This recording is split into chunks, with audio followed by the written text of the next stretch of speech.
Two of the more common things that I see that need to be corrected with a squat pattern are lack of good foot contact with the ground and lack of external rotation at the hips. Because your feet are your base, it's extremely important that this base be solid to support movement, especially when you're under load. If you don't have a solid base established, that weakness translates up your entire kinetic chain and can cause form breakdowns and lack of efficient movement in other areas of your body. To establish a solid base with your feet, you need to create what is called the tripod foot. The tripod foot means that you establish and maintain solid contact with the ground with three main points on each of your feet.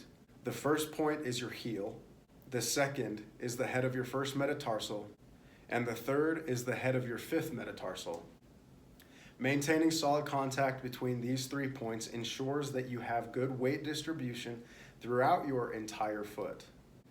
With your feet solidly rooted to the floor, it's also important to establish external rotation at your hips. This means that your femurs are essentially tensioning outwards. This helps keep your glutes turned on and helps to keep your ankles and knees in good alignment through the squat. One cue that will help you pattern this movement is to think about splitting the ground with your feet. You'll notice that your glutes fire up immediately when you do this. You essentially want this external rotation happening throughout the entire squat pattern. Without this cue, on top of an ill-established foot base, it's common to see the knees moving more inward during the squat motion. Not only will you notice your knees in suboptimal alignment, but you'll also notice that it's much more difficult to maintain a braced and safe spine position because you have to overarch in order to keep your balance. With your foundation set, it becomes much easier to initiate efficient movement from your knees and hips.